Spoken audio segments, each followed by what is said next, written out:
오늘은 시편 16편 11절 말씀을 우리가 받도록 하겠습니다. 시편 16편 11절입니다.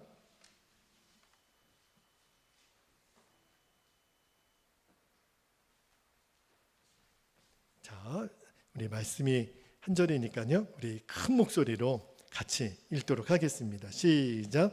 주께서 생명의 길을 내게 보이시리니 주의 앞에는 충만한 기쁨이 있고 주의 오른쪽에는 영원한 즐거움이 있나이다. 아멘. 아멘. 하나님 말씀입니다. 우리 행복의 시작 예수 그리스도 행복을 주제로 한 설교를 이제 오늘 벌써 이제 9번째 나누는데, 오늘 설교의 제목이 행복의 궁극적인 근원. 근원이라는 말은 이유라는 말이죠. 우리가 왜 행복할 수 있을까? 그 이유가 뭔지를 오늘 두 가지를 말씀을 좀 나누겠는데요. 먼저 오늘도 여러분을 축복하고 싶습니다. 행복의 이유가 되시는 예수님으로 인해서 여러분 모두가 주 안에 행복을 누리시게 되기를 축복합니다. 그래서 날마다 여러분은 고백하시게 될 거예요. 나는 왜 이렇게 행복하지? 여러분 주변에 있는 사람이 당신은 왜 이렇게 행복해요? 우리 집사님, 우리 권사님은 왜 이렇게 행복해요? 그렇게 여러분들이 묻게 되는 역사가 있기를 축복합니다. 여러분, 우리가 행복하게 사는 것은 우리 주님의 소원이에요. 우리 주님도 우리가 행복하기를 너무너무 원하고 계세요. 여러분, 우리가 올림픽이나 월드컵 할 때 그렇게 사람들이 모여가지고 막 열광을 할 때, 그리고 승리를 할 때 막 사람들이 얼싸안고 막 기쁨을 누리잖아요. 그때 이제 기자가 인터뷰를 하면 행복하십니까? 그러면 행복하다고 난리도 아니에요. 여러분 2002년 월드컵 때 혹시 어디에 계셨나요? 저는 일본에 그때 있었거든요. 와, 일본에 있는 제일 교포들이 다 일어나가지고 일본에 사는 대한민국 사람들이 다 거리로 뛰쳐나와서 그 16강 올라갔을 때 진짜 난리도 아니었거든요. 기자가 와서 인터뷰를 합니다. 당신은 행복하십니까? 행복하대요. 도대체 그때 행복은 왜 그럴까요?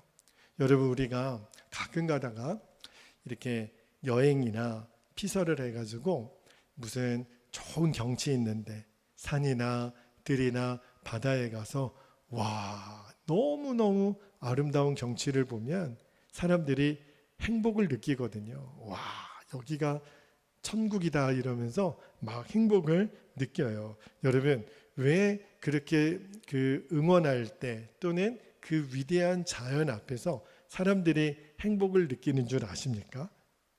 왜 그러냐면 그 속에 하나님이 행복의 근원이신 하나님의 위대함, 하나님의 아름다움의 그림자만 보여주시는 거예요. 사람들이 하나님의 그림자만 보고도 그렇게 행복을 느끼는 거거든요. 그런데 여러분 한번 생각해 보세요.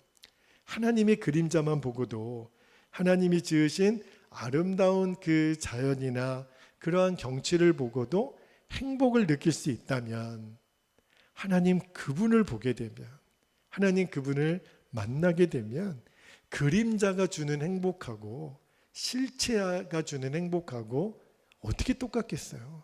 그렇죠? 우리들이 영안만 안 열려서 그래요.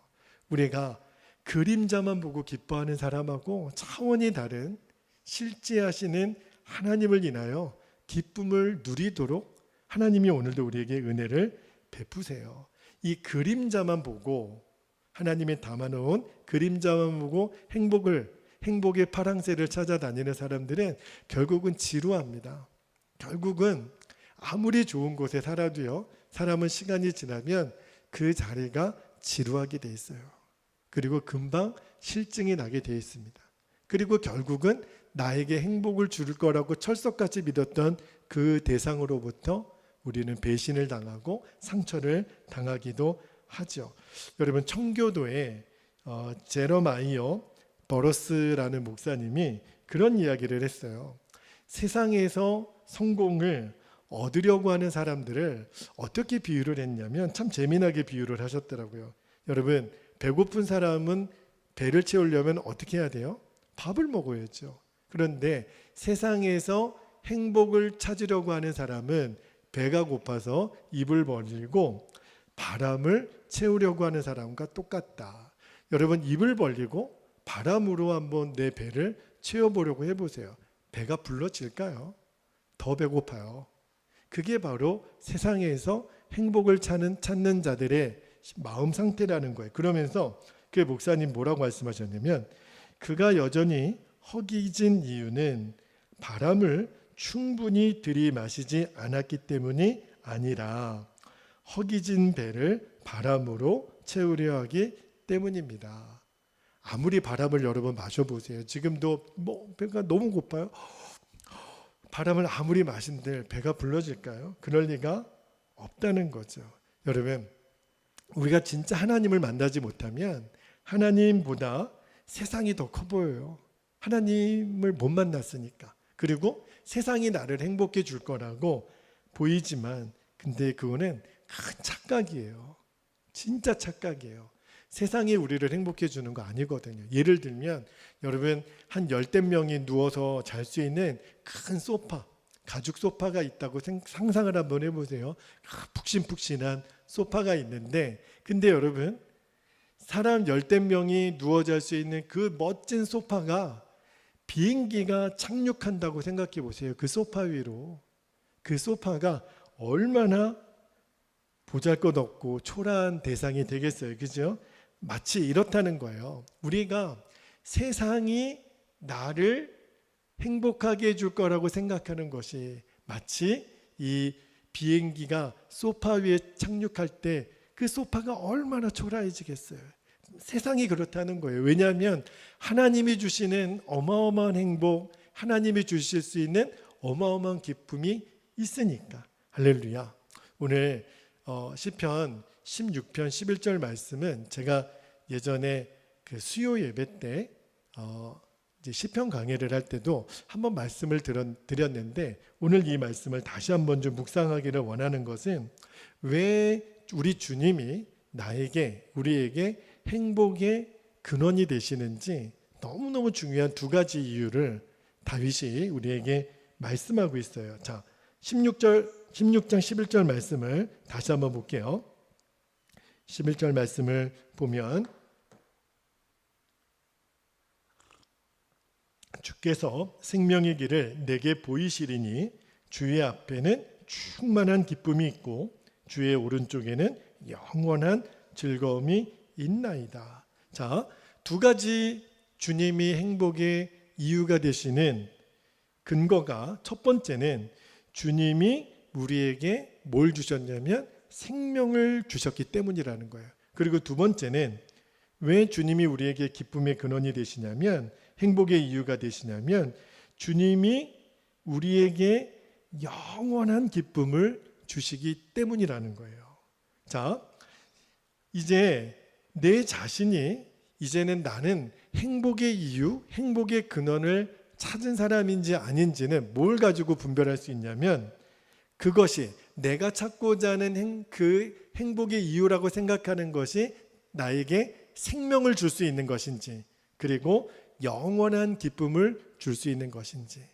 여러분, 나를 행복해 줄 수 있다고 생각하는 것, 세상 사람들이 제일 많이 갖고 싶어하는 게 뭐예요? 돈입니다. 그러나 여러분, 돈이 우리에게 생명을 줄 수 있을까요? 돈이 우리에게 영원한 기쁨을 줄 수 있을까요? 아니요. 절대 그럴 리가 없어요. 자, 이제 알아야 돼요. 내가 여기에 이것만 있으면 행복할 거야, 이 사람만 있으면 행복할 거야, 조건이 있어요. 그 대상이 나에게 생명을 줄 수 있는지, 그 대상이 나에게 영원한 기쁨을 줄 수 있는지, 그것만 분별하면 돼요. 자, 주님이 우리들의 행복의 이유가 되시는 첫 번째 이유는 주님이 우리에게 생명의 길을 보여주시기 때문에. 자, 16편 11절 말씀 앞부분만 다시 한번 볼게요. 앞부분에 주께서 생명의 길을 내게 보이시리니 그랬어요. 자, 여러분, 오늘도 날이 굉장히 더웠죠. 근데 막 목이 말라요. 자, 목이 마르면, 죄송합니다, 제가 물 한 컵만 먹을게요. 자, 여러분, 목이 마르면 어떻게 해야 돼요? 물을 마셔야죠. 그런데 내가 지금 목이 마르는데 인터넷 검색하는 사람이 있습니까? 나 지금 목말라요. 또는 내가 지금 목이 마르는데 카톡에 막 올리는 사람 봤어요. 나 목마른데. 그리고 도랑이나 웅덩이에 고여있는 물을 마시는 사람 봤습니까? 아니에요.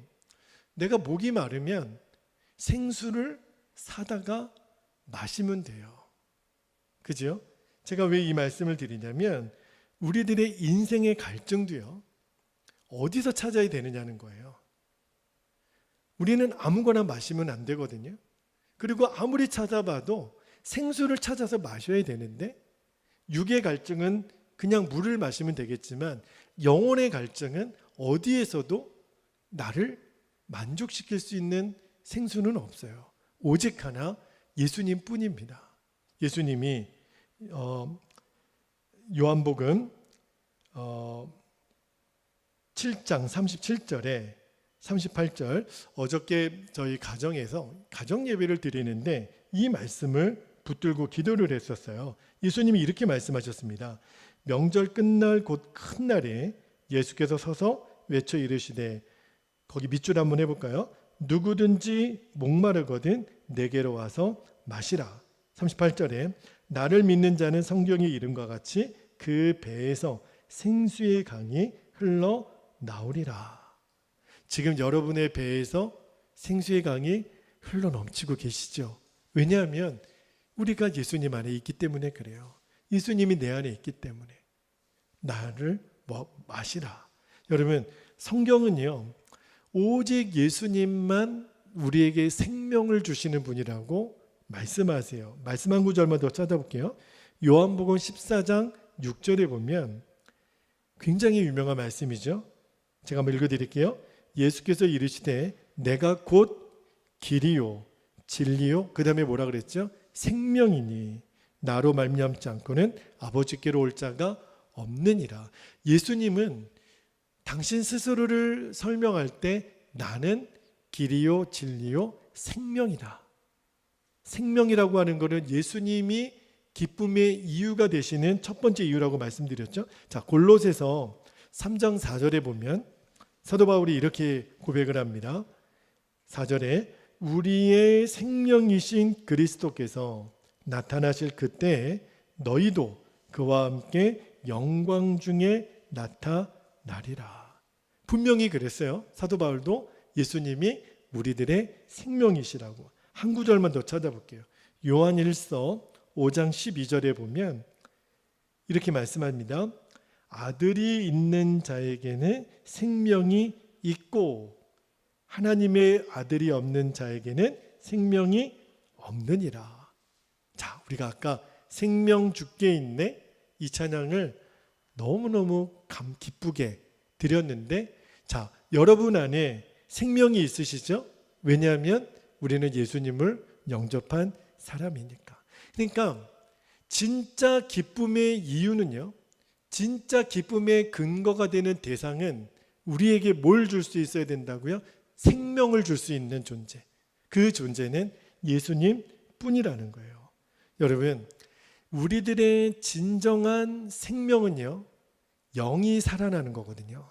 사람은 육으로만 되어 있는 존재가 아니라 영적인 존재거든요. 그러니까 영이 살아나야 우리의 생명이 살아나는데, 영이 살았다, 이 말은 무슨 말이냐면 하나님이 믿어지고 하나님을 경외하고 하나님을 사랑하는 사람이 되는 것이 영이 살았다 그래요. 우리가 어제도 노방전도를 이렇게 북구시장에 다녀왔는데 복음 전도지를 이렇게 나눠주다 보면 굉장히 이거를 기쁘게 받는 사람들이 있습니다. 그럼 대부분 같은 그리스도인들이에요. 그러면서 격려해 줍니다. 수고하신다고, 이 더운 날에 전도하시느라고 애쓰신다고, 힘내세요, 화이팅, 이렇게 얘기해 주시더라고요. 영은 영은끼리 통하거든요. 얼굴이 너무너무 밝으세요. 그런데 너무너무 강팍하게 받지도 않고 던지거나 그리고 거절하거나 그런 분들의 특징이 있어요. 얼굴이 어둡습니다. 왜 그럴까요? 그 영혼 안에 생명이 없기 때문에 그래요. 주님이 우리에게 생명 양식이 되는 것은 우리들의 영을 살리시는 분이 주님이시기 때문에 그래요. 여러분, 우리가요, 생각해 보면 생각할수록 이 불금이라고 그러죠. 금요일 날 밤에 하나님 앞에 예배하러 이 자리에 앉아 있는 이 사실이 여러분 신기하지 않으세요? 10년 전, 20년 전에 상상할 수 없는 일이었잖아요. 금요일 날 밤에 세상 사람들은 주로 뭐예요? 이제 내일은 이제 쉬는 날이잖아요. 토요일이 공휴일이 됐으니까. 왜 불금이에요? 이제 거칠 것이 없는 밤이잖아요. 아마 금요일엔 사람들이 긴장이 풀어져서 다 먹고 마시고 노는 대로 막 할 거요. 그런데 여러분, 왜 오늘 이 밤에 이렇게 쭈그리고 앉아 계신 거예요? 쭈그리신다고 그래서 죄송해요. 도대체 이 시간에 왜 오신 거예요? 우리들에게 생명이 있으니까. 생명이 있기 때문에 생명의 주인이신 예수님을 찾아온 거예요. 그냥 온 게 아니에요, 여러분. 그냥 저절로 온 게 아니에요. 생명이신 예수님이 우리에게 생명을 주시려고 우리를 부르신 거예요. 그러니까 하나님이 믿어진다라는 게 엄청난 축복이거든요. 여러분, 제가 오늘 문득 그런 생각이 들더라고요. 나도 언젠가 이 세상을 떠날 날이 올 텐데. 그죠? 여러분도 여러분의 인생의 마지막 날을 한번 생각해 보신 적이 있으신가요? 근데 내 인생도 있잖아요. 내가 오늘 내 인생의 마지막 날이라고 생각하면 이 세상을 바라보는 눈이 그 즉시로 달라집니다. 그죠? 그리고 우리의 영혼이 이제 하나님의 나라에 들림받아서 이제 올라갔어요. 자, 내 인생의 마지막 날도 그렇지만 우리가 주의 나라에서 이 땅을 바라볼 수 있는 때가 온다면 그때에도 여러분, 내가 가지지 못한 것 때문에 억울하고 내가 누리지 못한 것 때문에 열받을까요? 아니요. 여러분, 내 인생의 마지막 날이 오늘이라고 한번 생각해 보면 억울할 것 같아요. 내가 못 가지고 못 먹고 못 누린 것이 그렇게 분할까요? 하나님 나라에서조차 이 땅에서 내가 그렇게 살았던 것이 그렇게 억울할까요? 아니요. 예수님의 생명을 가진 자가 되었다라는 것이 얼마나 감사하게 될지 그때 고백하게 될 거예요. 근데 그 고백을 그때서만 하는 건 아니에요. 지금도 할 수 있는 거예요. 지금도 우리는 영생을 가진 자니까. 우리는 영원한 생명이신 예수님을 가진 자니까. 하나님이 나의 분깃이 되어주시겠다고 말씀하셨으니까. 이미 나는 모든 것을 가진 자예요. 그러니까 우리가 하나님 나라의 눈으로 보면 지금 뭐가 중요한지 아닌지를 이제는 구별해낼 수 있는 거예요. 여러분, 예수님이 이 땅에서 육신의 나이로는 몇 년을 사셨어요? 33년을 사셨습니다.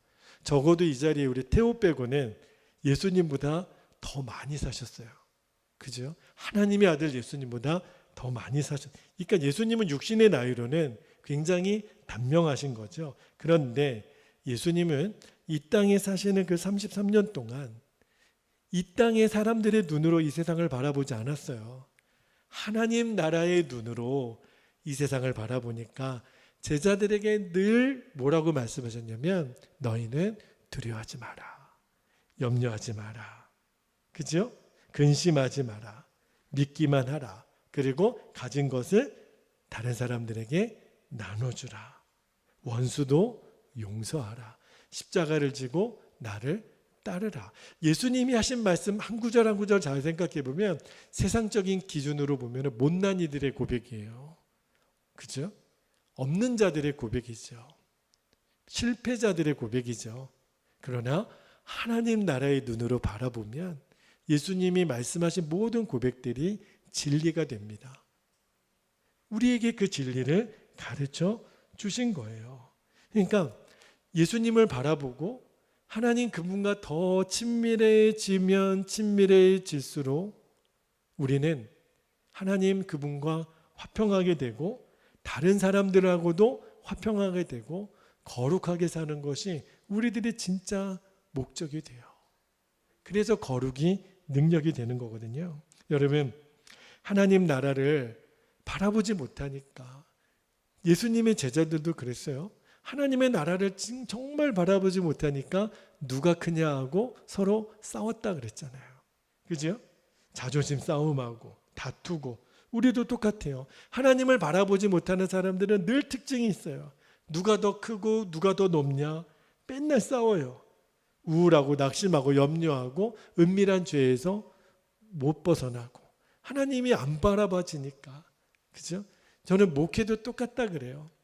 저는 목회도 똑같다고 믿어요. 여러분, 어느 교회가 더 크냐, 어느 교회가 성도가 더 많냐, 어떤 교회가 좋은 프로그램을 가지고 있는가, 어떤 목사님이 어떤 직함을 가지고 있는가, 하나님 나라의 눈으로 보면 뭐가 중요할까요? 그게 뭐가 의미가 있을까요? 여러분, 예를 들어 무슨 이 땅에 사는 동안 총회장을 하고 감독을 하고 그러면 천국에서는 더 좋은 자리가 준비되어 있을까요? 아니요. 어쩌면 저 가난한 시골 교회에서 성도 하나 없는 교회에서 한 명을 놓고 목회하는 목사님이 계시더라도 저 열방에서 이름도 없이 빛도 없이 그냥 그 이방 나라에서 한 명을 놓고 복음 전하는 그 선교사님의 상급이 어쩌면 저는 더 클 수 있다고 생각해요. 왜냐하면 세상에서 그 직함, 높은 그런 대우 그런 거 누리지 못했어도 그냥 예수님 한 분으로 충분합니다. 그래서 그 자리에서 그 진실되게 목회할 수 있는 하나님 나라의 눈으로 보면 다 달라지더라고요. 여러분, 이것을 모르니까 자꾸 사람들이 생수의 근원이신 예수님을 떠나는 거예요. 우리가 새벽에 예레미야 말씀을 읽고 있는데 유다 백성들이 하나님보다 지금은 더 크게 보이고 의지할 대상들이 보이는 거예요. 우상을 숭배하기 시작하고 바벨론 애굽으로 이제 막 망명을 가는 사람들이 시작하고 예레미야가 너무너무 마음이 안타까워서 뭐라고 얘기하냐면 예레미야 2장 13절에 이렇게 예레미야가 하나님의 마음을 대언합니다. 13절에 내 백성이 두 가지 악을 행하였나니 곧 그들의 생수의 근원되는 나를 버린 것과 스스로 웅덩이를 판 것인데 그것은 그 물을 가두지 못할 터진 웅덩이들이니라.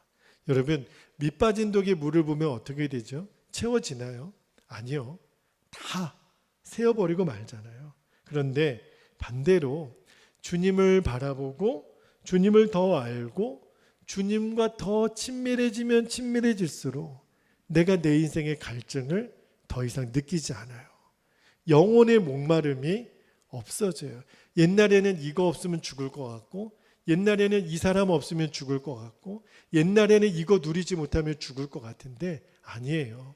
예수님 그분을 알면 알수록 예수님이 내 영혼의 목마름을 해결해 주세요. 인생의 갈증이 사라집니다. 왜 그럴까요?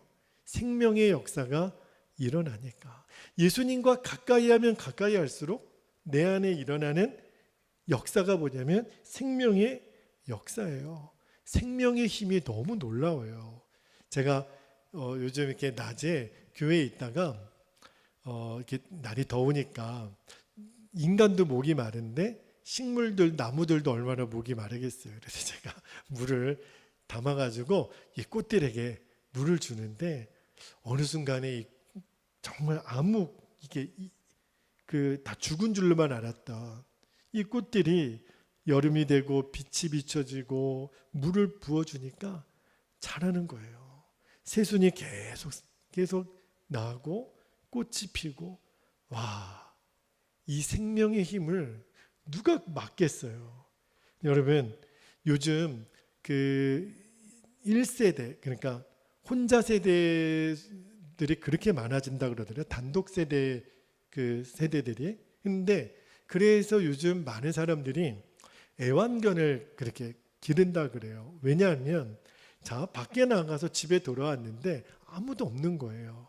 그런데 개 한 마리라도 있으면 그렇게 위로가 되고 사람들이 기분이 좋아진대요. 왜 그런 줄 아세요?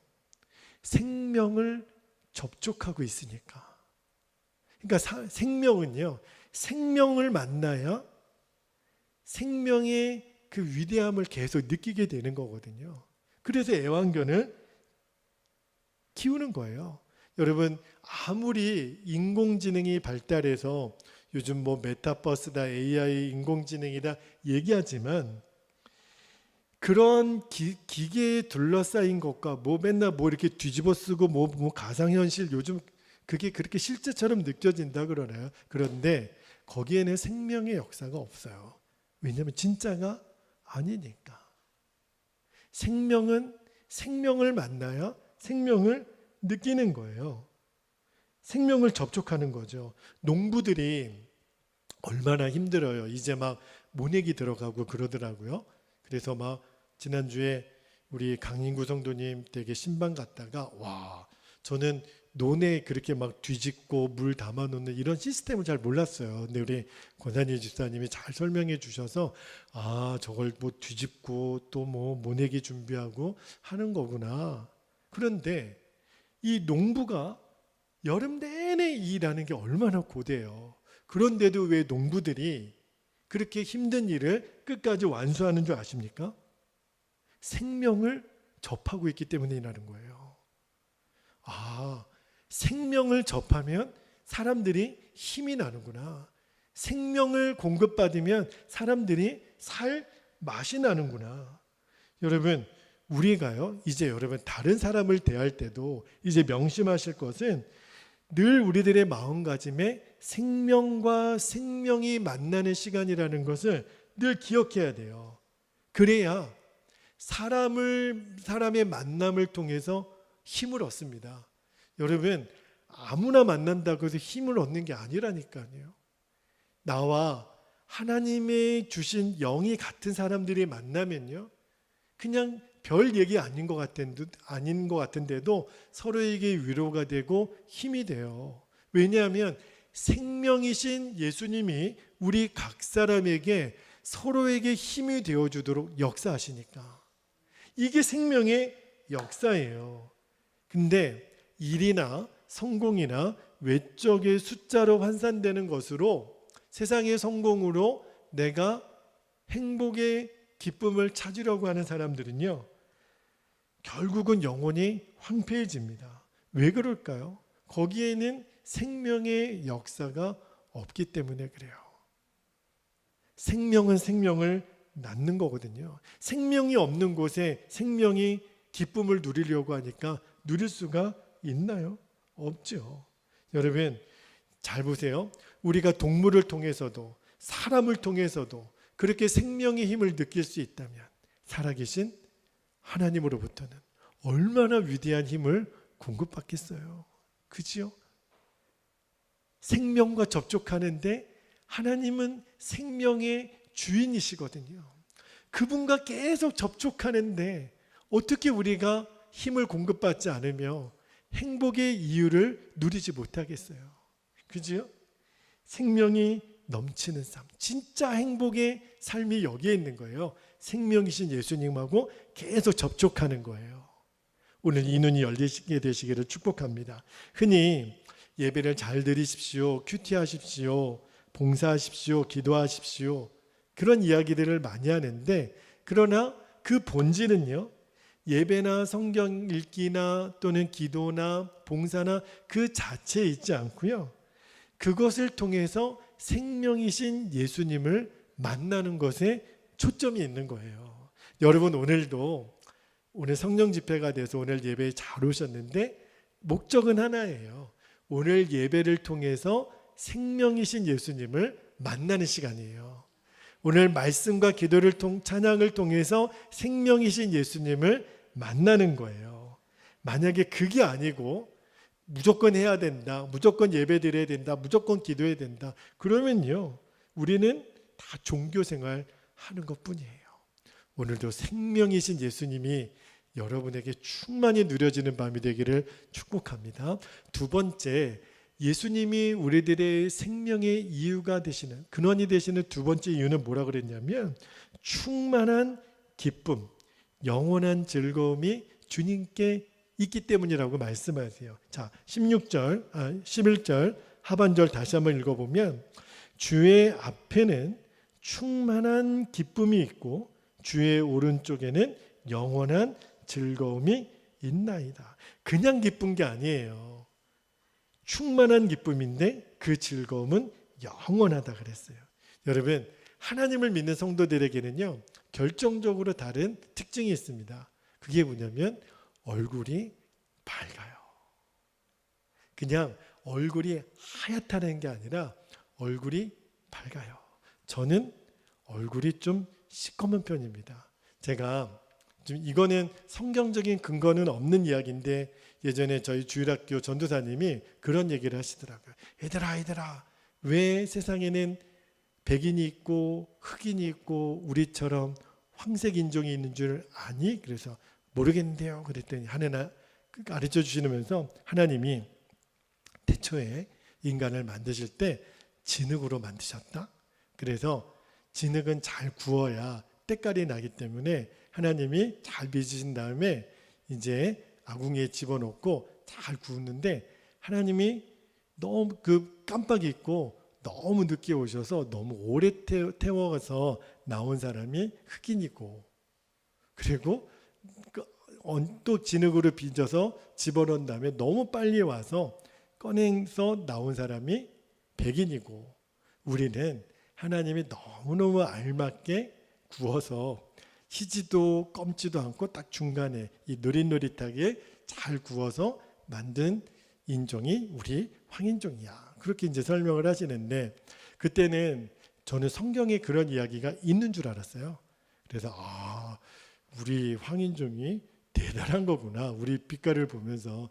근데 제가 이제 얼굴은 이렇게 시꺼먼 편인데 그래서 저희 아이가 아빠를 닮아서 전체적으로 좀 까만 편이에요.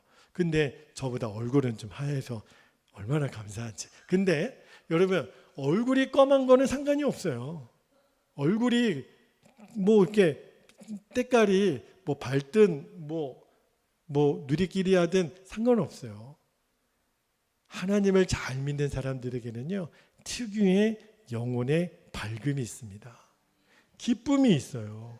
이게 진짜 놀라운 거예요. 자, 여러분 마태복음 6장 31절 32절에 보면 예수님이 이런 말씀을 하셨습니다.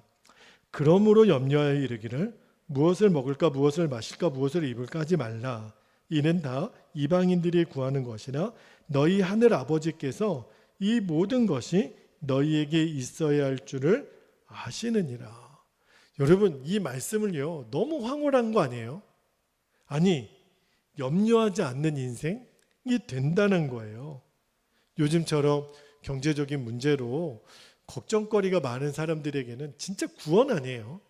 이제는 뭘 먹을지, 무엇을 마실지, 무엇을 입을지 걱정하지 않게 되는 것은 완전히 구원이잖아요. 바로 주님이 그렇게 해주시겠다는 거예요. 여러분 존 버년이라는 사람이 쓴 유명한 성경 다음으로 제일 많이 번역된 책 아시죠? 철로역정이라는 책이 1부가 있고 2부가 있어요.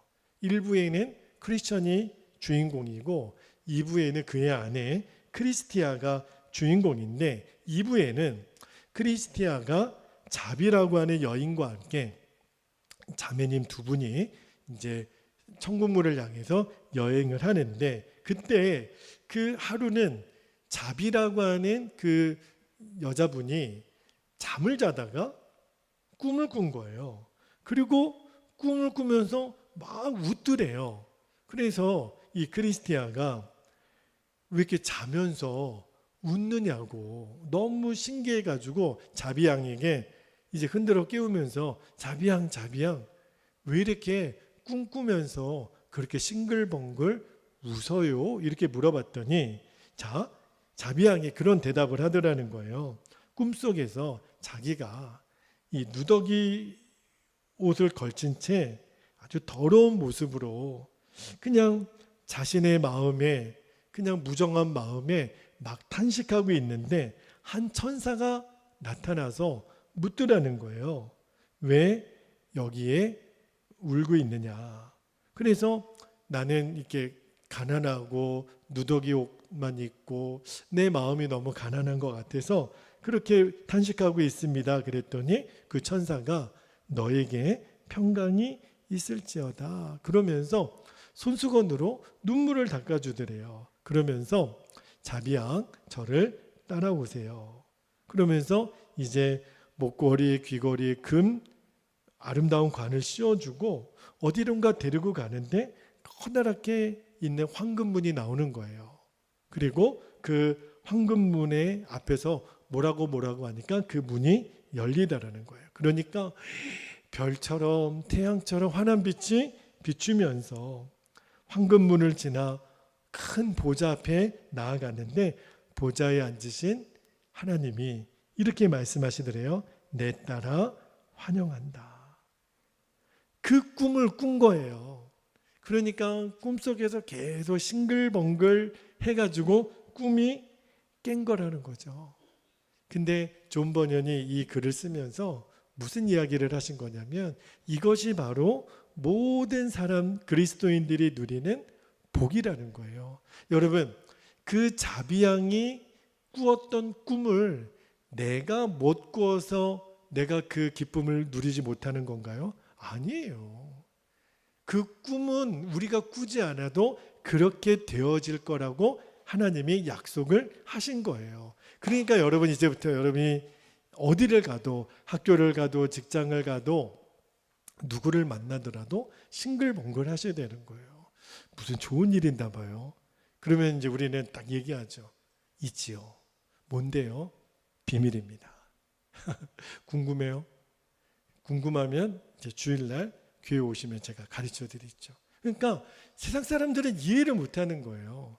야, 저 사람 오늘 월급도 못 받았는데 사장님한테 혼났는데 부부싸움 했는데 성적도 지금 엉망으로 받았는데 뭐가 기뻐요 뭐가. 근데 그 자비양이 누렸던 천국문에 아름다운 목걸이 금면류관 그 보좌 앞에 하나님 앞에 가서 사랑하는 내 아들 딸아 환영한다. 그것만 생각하면 어떻게 안 웃어요 여러분. 우리에게 곧 다가올 현실인데 그죠? 그래서 우리는 기뻐할 수 있는 거잖아요. 여러분 교회 이름 중에 기쁨의 교회라는 이름이 있더라고요. 그래서 궁금했어요. 그 교회 가면 기쁠까? 그러니까 기쁨의 교회이죠. 근데 주님이 준철아 기쁨의 교회라는 이름이 있다고 해서 교회가 기쁜 거는 아닌 것 같다. 그래서 제 마음에 주님 기쁨이 가득한 교회 기쁨이 가득한 성도는 어느 교회 가면 어느 교회 성도들을 만나면 기쁨이 가득한 교회 기쁨이 가득한 성도일까요? 주님이 베델교회를 가봐라 이렇게 말씀해 주셨다면 얼마나 좋겠어요. 그런데 저는 그게 소원이 됐어요. 왜냐하면 여러분 사람들이 왜 기쁨의 이유, 생명의 이유는 주님이신데 왜 하나님의 그림자인 산이나 들이나 바다를 가서 그렇게 행복을 누릴까요? 이유가 있어요. 진짜 오리지널은 교회고 성도거든요. 어쩌면 우리가 생명이신 예수님으로 인하여 기쁨이 공급된 모습을 사람들에게 보여주지 못하니까 엄한 데 가서 행복을 찾으려고 하는 거예요. 제 마음에 정말 이번에는 소원이 됐어요. 하나님, 우리 베델교회가 생명이신 예수님 때문에 사람은요, 진짜 기쁜 사람은 얼굴이 달라요. 제가 우리 아이에게 한번 물어봤어요. 아들아, 너 오늘 학교에서 성적표를 받았는데 전교 1등 성적표를 받았다고 상상만 해봐라. 상상만 해도 입이 찢어지더라고요. 그런데 너 오늘 전교 1등 했는데 이 기쁜 소식을 아빠한테 숨길 수 있니? 너 아빠한테 전교 1등 했다고 이거 얘기 안 하고 너 참을 수 있니? 없지. 뛰어와서라도 아빠한테 제일 먼저 말해주지. 이 기쁜 소식을 어떻게 감춰? 그죠? 여러분, 생명이신 예수님이 내 안에 오셨다는 이 기쁜 소식을 어떻게 감춰요? 세상 사람들이 이제부터 물어야 돼요. 나에게. 뭐가 그렇게 기뻐요? 진짜 궁금하네. 아니, 당신은 뭐 이렇게 맨날 기뻐요? 뭐가 이렇게 행복해요? 이유가 있죠. 생명의 주인이신 예수님이 나에게 영원한 즐거움을 주신다고 말씀하셨으니까. 그래서 주님이 소원을 주신 거예요. 정말 기쁨이 가득한 교회가 있을까? 베들교회. 정말 기쁨이 가득한 성도가 있을까? 베들교회 성도님들. 저 소원이 생겼어요. 그렇게 정말 기도하기를 원하고 저희 교회가 우리 성도님들이 그리 되시기를 축복합니다. 누가복음 4장 3절에 보면 예수님이 40일 금식하고 줄이셨을 때 마귀가 찾아와서 예수님에게 이런 교활한 질문을 합니다. 뭐라고 했냐면 누가복음 4장 3절에 마귀가 이르되 내가 만일 하나님의 아들이거든 이 돌들에게 명하여 떡이 되게 하라. 마귀의 유혹이잖아요. 그런데 이 마귀의 유혹에 예수님이 뭐라고 대답하셨냐면 누가복음 4장 4절에 예수께서 대답하시되 기록된 바 사람이 떡으로만 살 것이 아니니라. 여러분, 마귀가 그 많고 많은 것 중에 왜 돌을 떡으로 만들라고 예수님께 그 유혹을 했고, 그죠? 그 다음에 예수님은 왜 떡으로만 사는 것이 아니라고 대답을 했을까요? 도대체 떡으로 사는 것이 뭐길래? 그게 뭘 얘기하는 거냐면 사람들이 행복하게 될 이유를 말하는 거예요. 그 떡이 뭘 상징하느냐면 기쁨이라는 거예요.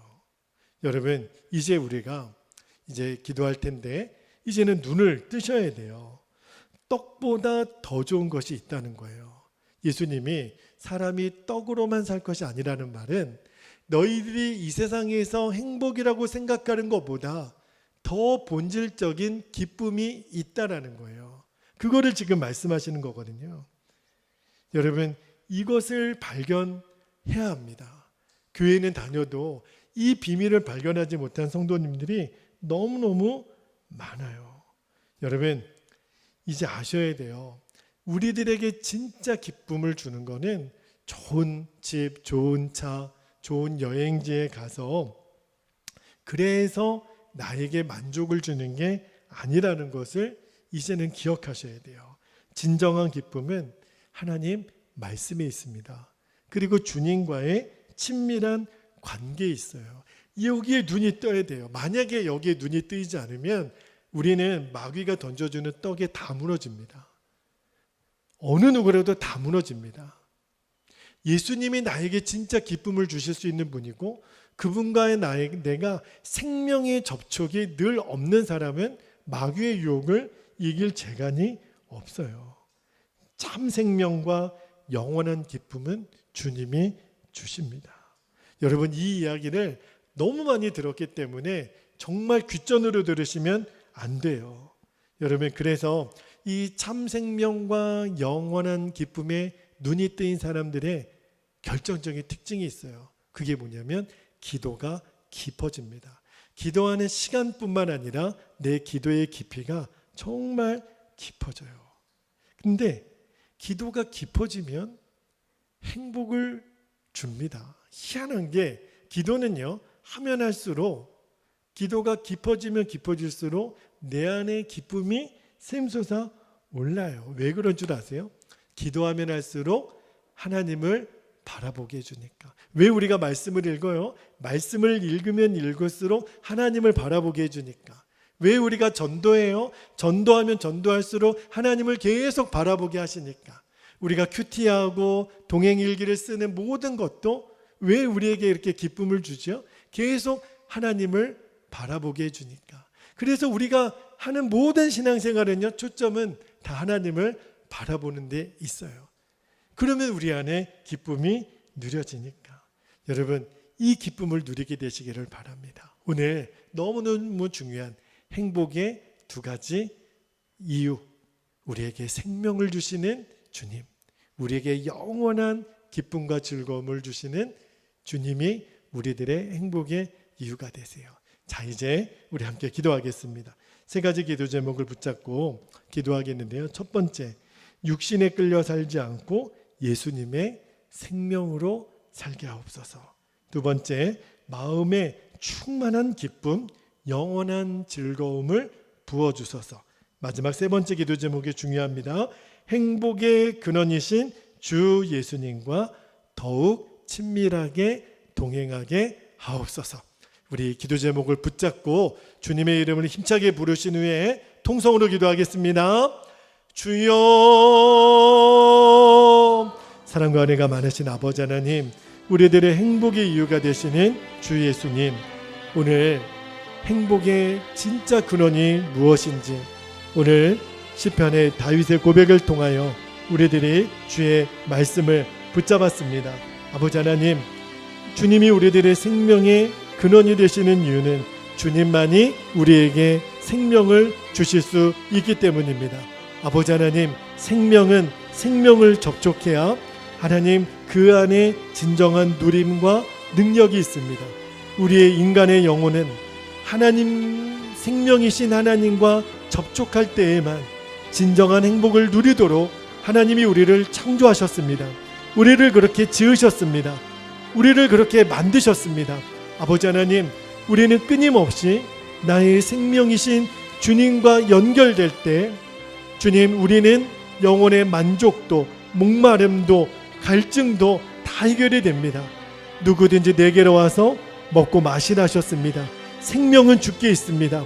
하나님, 능력은 주님께 있습니다. 소망은 주님께 있습니다. 주여, 이제 주님 외에 다른 것에 아버지 하나님, 내 생명을 방치하지 않게 되기를 원합니다. 내 영혼의 생명은 생명의 주인이신 예수님, 생명의 주인이신 주님으로만 하나님, 내 영혼의 만족은 누려질 수 있음을, 하나님, 거기 안에 내 행복의 이유가 있음을 아버지 하나님 보게 되기를 원합니다. 이제 우리는 어떤 경기장에 가서 하나님 드라마를, 영화를 보고 세상의 자연에 나가서 행복을 누리는 자들이 아니라 생명의 주인이신 예수님을 인하여, 주님을 인하여 우리들은 감격하고 우리들은 만족하고 기쁨을 누리고 행복의 이유, 아버지 하나님, 생명의 주인이신 주님이 나의 행복의 이유가 되십니다.